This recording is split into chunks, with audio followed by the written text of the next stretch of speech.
high-speed chase in Florida, and Passport Parking app opens up for downtown Marquette.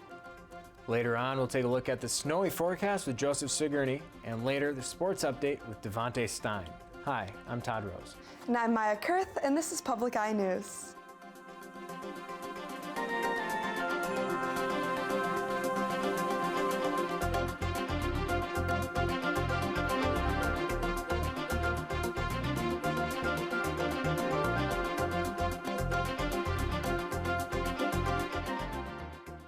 James McCommons, a Northern Michigan University professor, published a biography of the late wildlife photographer George Shiras III.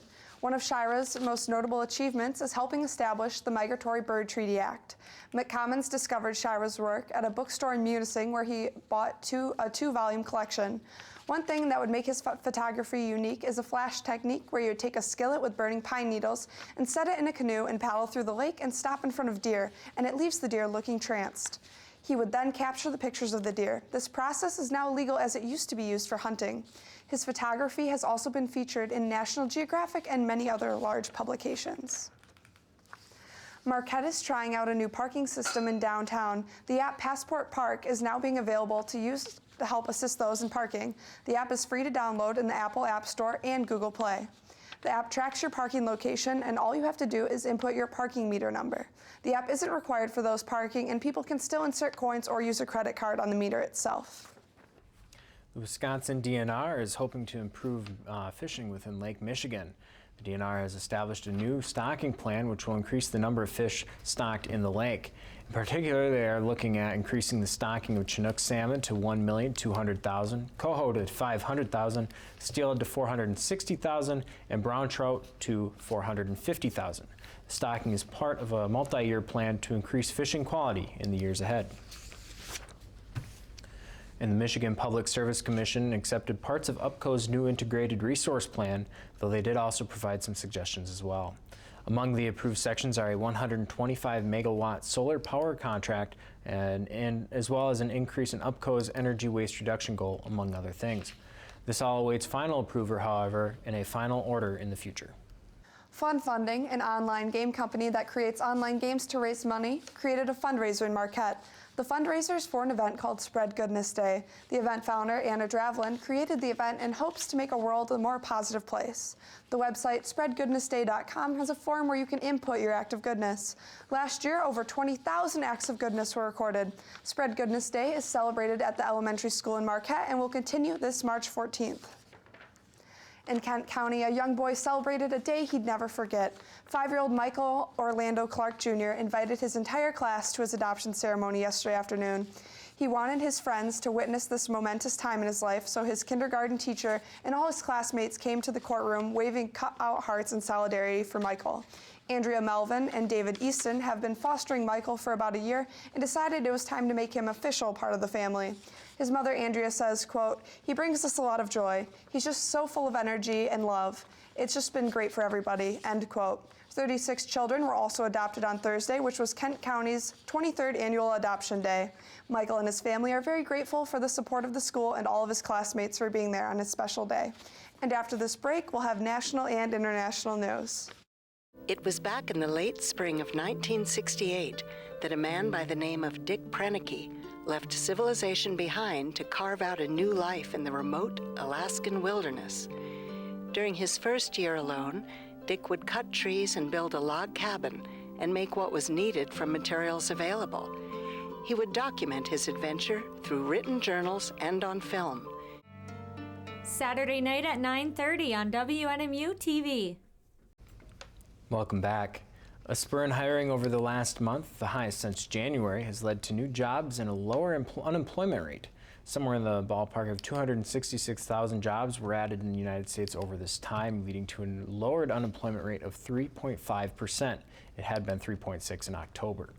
On top of this, the Department of Labor also said that wages have increased approximately 3.1% since this time last year.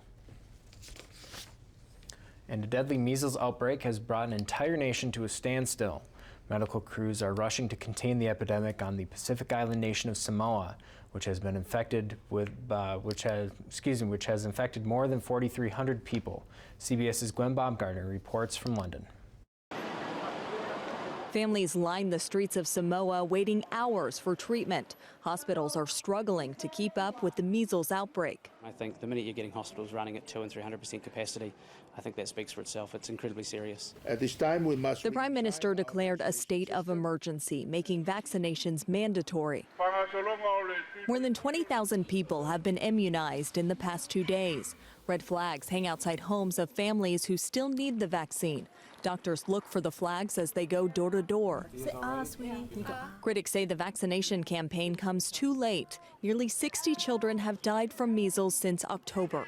This mother lost her 1-year-old daughter, Noelle. It's very hard to lose a child.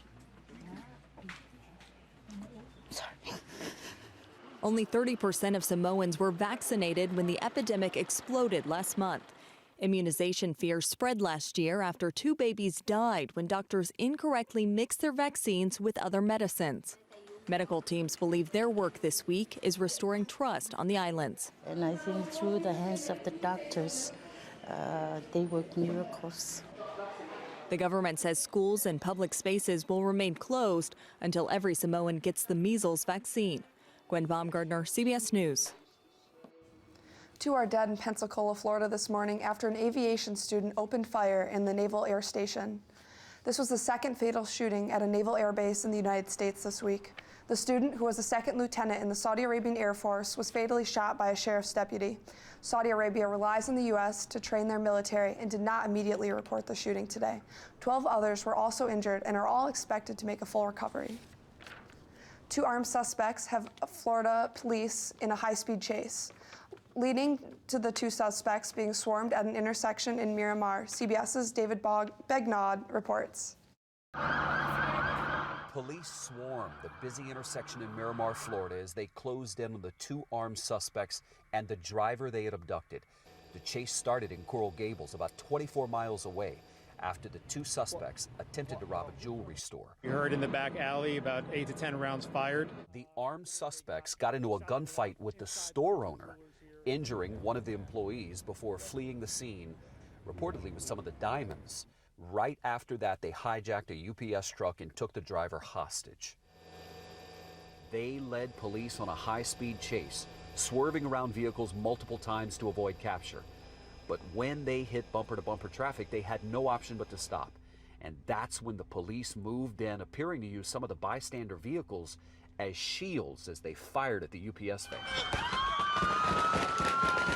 The armed suspects engaged law enforcement, opened fire, and unfortunately, the suspects are now deceased. A senior law enforcement source confirms to our Miami station that the 19 officers who opened fire on that UPS truck worked for 5 different agencies. After the shootout, at least 1 body was visible next to that vehicle. The gunfight killed an innocent bystander who was in their car nearby.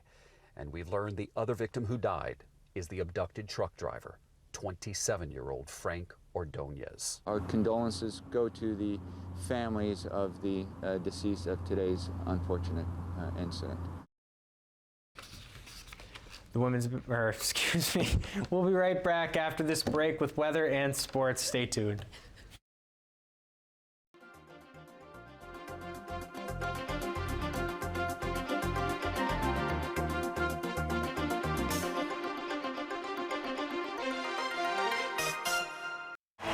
Decades of hits and iconic albums, including Will the Circle Be Unbroken, the Nitty Gritty Dirt Band celebrates 50 years shaping America's music with Vince Gill, Jackson Browne, Alison Krauss, John Prine, Rodney Crowell, Jerry Jeff Walker, Jerry Douglas, Sam Bush, Byron House, and Jimmy Ibbotson. The Nitty Gritty Dirt Band and Friends. You and me going fishing in the dark. Sunday night at 8 on WNMU-TV. Welcome back to Public Eye News. I am Joseph Sigourney here with your weather forecast. Here on campus, finals week is getting started and it's cloudy and it's snowing. Going into current conditions, right now it's cloudy, a little bit of snow coming down here and there. Temperatures 24 degrees and winds are northwest at 14 miles per hour, and the barometric pressure is 30.30 inches and rising. Tonight it'll be partly cloudy, a low of 16. Winds are going to switch and coming from the southwest at 8 miles per hour. And tomorrow will be partly cloudy, a little bit of snow here and there, high of 30 degrees and winds southwest at 12 miles per hour. Looking around the UP, it is in Sault Ste. Marie and Manistee 27 and snowing, and Escanabos 27 and Menominee 30. And here on the western side, Iron Mountain 25 and Ironwood 21, Houghton 24 and snowing, and back here in Marquette 24 and snowing. Looking ahead to the beginning of next week, Sunday it'll be a high of 38 and a low of 22 with a 50% chance of snow. Monday a high of 25, low of 14 and a 70% chance of snow. And Tuesday it's going to be a little bit colder, a high of 17 and a low of 5 and cloudy. And as the season here on Public Eye News is nearly done, I hear that NMU's basketball team, women's basketball team, is just getting started. You got that right, Joe. The women's basketball team defends home court as they outlast Northwood 55-46. The women saw themselves down 23-28 at halftime, but reclaimed the lead after going on a 24-5 run in the third quarter.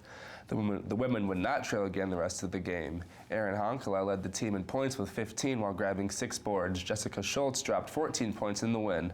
NMU will host SVSU this Saturday at 3 p.m. Checking out last night's Thursday night football game, the Cowboys continue to struggle as they drop their third straight losing to Chicago 24-31. Dallas took an early 7-0 lead but struggled to get anything going after that, letting Chicago score 24 straight. Mitchell Trubisky showing some promise as he throws for 3 touchdowns. Dallas couldn't get anything going on the ground, only rushing for 82 yards. Cowboys owner Jerry Jones said head coach Jason Garrett will finish the season out, but some fans are unhappy with the head coach and want him out now. Dallas is embarrassingly still leading the NFC East with a whopping 6-7 record. Chicago stays in 3rd place in the NFC North behind Minnesota.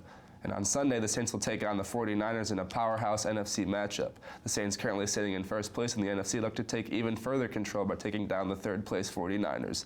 The Saints already hold a tiebreaker against the 2nd place Seahawks. Checking out some NBA scores, Milwaukee coast past Detroit 127-103, winning their 13th straight game. Giannis Antetokounmpo dropped 35 points, grabbing 9 boards. The Lakers topped the Jazz 121-96. LeBron James had 20 points and dished out 12 assists, while Anthony Davis scored 26 in the win. The Phoenix Suns edged past the Pelicans 139-132. Devin Booker dropped 44 points, also dishing out 9 assists. Lastly, the Houston Rockets topped the Raptors 119-109, while Russell Westbrook had a triple-double in the win, dropping 19, grabbing 13 boards, and dishing out 11 assists. Tonight, the Bucks will take on the Clippers, tip-off at 8:30. Following that, the Lakers will tip off against the Trailblazers, approximately at 10:30. And Todd, I hear you have some interesting news on us on crawling into a chimney. Yeah, well, some people are tuning in on the game, going to be locked in on that. This one person is locked out. Being locked out of the house is frustrating and often leads to us coming up with creative ways to get back inside. Climbing through windows is an option, but what about the chimney? Well, a 17-year-old teen from Phoenix, Arizona found out that it doesn't work too well when firefighters had to rescue her from her chimney after she trapped herself trying to get back into her locked house. Thankfully, firefighters were able to free her with no injuries. Santa Claus, she is not.